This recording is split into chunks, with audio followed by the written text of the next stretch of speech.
সম্মানিত ভাইয়েরা, ধর্ম নিরপেক্ষ যদি কেউ বিশ্বাস করে তার ঈমান থাকবে না। তাহলে যারা বলেন ধর্ম নিরপেক্ষ, এটা হলো বর্তমান বাংলাদেশের সবচেয়ে বড় কুফরি, সবচেয়ে বড় আল্লাহকে অস্বীকার করার সবচেয়ে বড় মাধ্যম, যেটাকে আমরা সবাই বিশ্বাস করতে বাধ্য অথবা মানতে বাধ্য। আমাদের সংবিধানে রাষ্ট্র ধর্ম লেখা আছে কি? ধর্ম নিরপেক্ষ। আমার বুঝে আসে না, দেশের রাষ্ট্রীয় আমাদের জাতীয় ফুল আছে না, জাতীয় ফল আছে, জাতীয় মাছ আছে, জাতীয় কচু আছে কিনা কি জানি, হয়তো হবে কদিন পরে।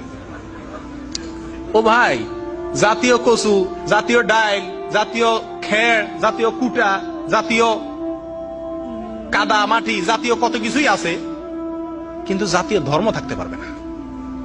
জাতীয় কি থাকতে পারবে না?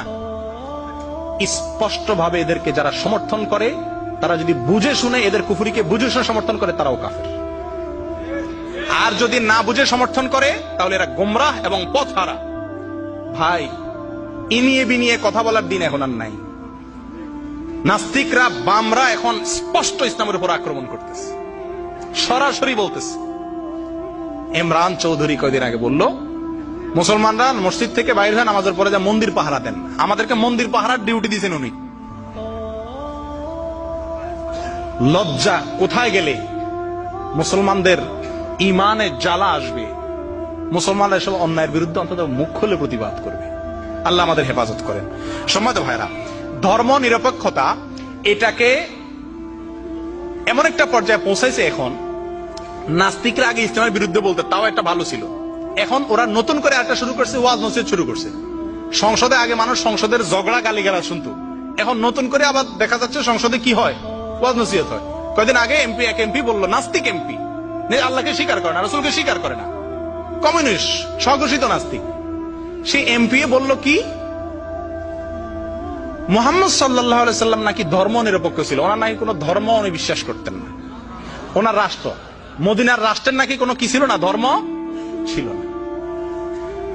এসব বেয়াদবদের মুখের লাগাম কোথায় গিয়ে ঠেকছে, কতটা এরা বেপরোয়া হয়েছে যে পৃথিবীর দ্বিতীয় মুসলমানের দেশে, বৃহত্তম মুসলিম সংখ্যাগরিষ্ঠ দেশে এরা রাসূল আকরাম সাল্লাল্লাহু আলাইহি সাল্লামকে ধর্ম নিরপেক্ষ আখ্যায়িত করে, আর রাসূল আকরাম সাল্লাল্লাহু আলাইহি ওয়াসাল্লামের সরকারের সাথে বর্তমান সরকারের তুলনা করে। সম্মানিত ভাইরা, এইরকম নাস্তিক বিএনপিতেও আছে। অনেক ভাই মনে করেন না যে সরকারের সমালোচনা করে তাহলে বোধহয় এই সরকারের বিরুদ্ধে লোক না। ভাই, আমরা ইসলাম বিরোধীদের বিপক্ষে। তারা যে দলেই আশ্রয় নিয়ে থাকুক, যে দলেই মাথা গুজায় থাকুক না কেন, যে দলেই থাকুক না কেন, এখন এরা ক্ষমতা আছে, এদেরটা বেশি প্রকাশ পাচ্ছে, তাই বলতেছি আমরা। সম্মানিত ভাইরা, ধর্ম নিরপেক্ষতা বিশ্বাস করা কোন মুসলমানের জন্য জায়েজ না জায়েজ নাই? আল্লাহ কোরআনে বলছেন, ইন্নাদ দীনা ইনদাল্লাহিল, আল্লাহর কাছে একমাত্র দিন হলো কি? ইসলাম ছাড়া আর কোন দিন আল্লাহর কাছে গ্রহণযোগ্য? যারা বলে ধর্ম নিরপেক্ষ, অর্থাৎ রাষ্ট্রের কোনো কি থাকবে না, ধর্ম থাকবে না। আপনারা টেলিভিশনে, সমস্ত টেলিভিশন গুলোতে, টকশো গুলোতে দেখা যায় আজকে দেশের সবচেয়ে বড় সমস্যা হলো ধর্ম। ধর্মের কারণেই দেশের কি হচ্ছে না, উন্নতি। আমাদের জাতীয় বেঈমানরা মাথায় কসকসা দেখেন না, চকচক করে ক্যামেরাতে, টেলিভিশনে, সব আমেরিকান তেল লাগানো, ইহুদি খ্রিস্টানদের তেল লাগানো। এই আমেরিকান তেল লাগায় আয়সা এসব বুদ্ধিজীবী নাস্তিক বেঈমানের দালালরা সব সময় বলে যে যেদিন আমাদের সমাজ থেকে, রাজনীতি থেকে, রাষ্ট্র থেকে, সংবিধান থেকে ইসলামকে উঠাই দেওয়া যাবে, সেদিন দুধের নহর বইবে আমাদের দেশে। সম্মানিত ভাইরা, কুফরি আর কোথায় গেলে আলেমরা মুখ খুলবে, কুফরি আর কোথায় গেলে আমরা মুখ খুলতে বাধ্য হব? এই সমস্ত কুফরি ওরা নিজেরা করতো এক সময়, এখন 16 কোটি মানুষকে তার দিকে আহ্বান করতেছে, এবং শত শত লক্ষ লক্ষ যুবকরা বিভ্রান্ত হয়ে গেছে, ঈমান হারা হয়ে গেছে। আগে একটা সুবিধা ছিল, এককালে মানুষ কাফের হয়ে গেলে মুসলমান থেকে অমুসলমানদের দলে চলে যেত, বুঝা যেত এই লোকটা কাফের হয়ে গেছে, বেঈমান হয়ে গেছে, মুরতাদ হয়ে গেছে। এখন অমুসলমান হয়ে মসজিদেই থাকে, সে অমুসলিম কিন্তু আবার নামাজ পড়তে আসে, আবার দেখবেন টুপি লাগায়, আবার সে আল্লাহরে বিশ্বাসও করে না। সম্মানিত ভাইয়েরা, ধর্ম নিরপেক্ষ যদি কেউ বিশ্বাস করে তার ঈমান থাকবে না। কেন থাকবে না? কারণ হলো আল হাক্কু ওয়াদিহ, সত্য একেবারে সুস্পষ্ট। সত্য একেবারে কি? সুস্পষ্ট। আল্লাহ তাআলা বলছেন, জা আল হক ওয়া যাহাকাল বাতিল, হক এসে গেছে, বাতিল বিদরিত হয়ে গেছে, সন্দেহ করার কোনো অবকাশ নেই। আপনারা যখন কবরে জিজ্ঞাসা করবে ওমা দীনুকা, তিনটা প্রশ্ন করবেন না? যারা বলে করেন যে আমি মুসলমান আবার ধর্ম নিরপেক্ষ, আপনারা যদি কবরে জিজ্ঞাসা করে তোমার ধর্ম কি, তিনটা প্রশ্ন জিজ্ঞেস করবেন না আল্লাহ ফেরেশতা? মান রব্বুক ওমা দিন নবিয়্যুক ওমা দীনুক। যখন তোমার দিন কি এটা জিজ্ঞাসা করা হবে, তখন যে ধর্ম নিরপেক্ষ সে কি বলবে? বলবে আমার ধর্ম নিরপেক্ষ। মুগের বাড়ি একটাও নিচে পড়বে না, সব পিঠে পড়বে। সম্মানিত ভাইয়ারা, এই একটা কুহুরি আজকে সমাজে ছেয়ে গেছে। কবর পূজা, মাজার পূজা আমাদের সমাজে যেরকম একসময় ছেয়ে ছিল, আলহামদুলিল্লাহ এখন কমতেছে। এই কুফারিটা এখন ঘরে ঘরে ঘরে ঘরে মানুষের মুখে মুখে পৌঁছায় গেছে। অনেক মানুষ মনে করে এটা ঠিক, অথচ এটা কুফুরি।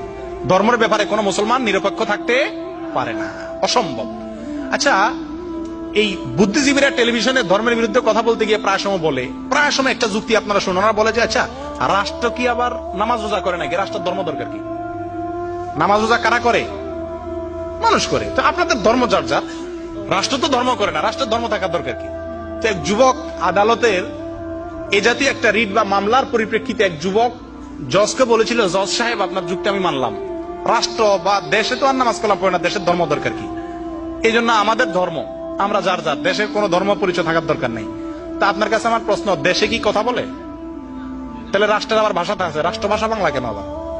এটার জন্য আবার যুদ্ধ করলাম, স্বাধীনতা অর্জন করলাম, আন্দোলন করলাম, এত কিছু করলাম, রাষ্ট্র নামাজ রোজা পড়ে না, সেজন্য রাষ্ট্রের ধর্ম দরকার নেই। তো রাষ্ট্র তো কথা বলে না, রাষ্ট্রভাষা দরকার কি? নিজের বেলায় 16 আনা যদি বলে যে ভাই আপনার স্ত্রীটা অন্যজনের সাথে শেয়ার করেন, কেউ রাজি হবে? আপনি পকেটে যে টাকাগুলো আছে সেগুলোর পর উদার হয়ে যান, যে মনে চায় নেক, বাধা দিবেন না? দিবেন না। ধর্মের বেলায় আরেকটা কুফুরি, নব্য নাস্তিকতা আরেকটা হলো যে ধর্মের বেলা আমাদের উদার হতে হবে। কি হইতে হবে? উদার হইতে হবে। আমার সবচেয়ে আশ্চর্য লাগে এই নসিহত গুলা কারা করে? যাদেরকে মাটিতে শোয়া পেটের উপর একটা পাড়া দিলে শুদ্ধ করে সূরা ফাতিহাটাও বলতে পারবে না। ওনারা ফতোয়া দেন আলেমদেরকে এবং 16 কোটি মানুষকে, মুসলমানকে শিখায় যে ধর্মের ব্যাপারে কি করা উচিত না, বাড়াবাড়ি করা, আর সব ব্যাপারে বাড়াবাড়ি করা যাবে। রাজনীতির নামে, দলবাজির নামে, অস্ত্র নিয়ে মহড়া করে সবকিছু করা যাবে, শুধুমাত্র ধর্মের বেলায় কি করা যাবে না? আল্লাহ কোরআনে বলছে ইন্নাল্লাহা লা ইউহিব্বুল মুতাদিন, আল্লাহ সীমা লঙ্ঘনকারী, বাড়াবাড়িকারীদেরকে আল্লাহ পছন্দ করে না। সেটা কি ধর্মের বেলা না যে কোনো বেলায়? যে কোনো বেলা আল্লাহ তাআলা কি করে না? বাড়াবাড়িকে পছন্দ।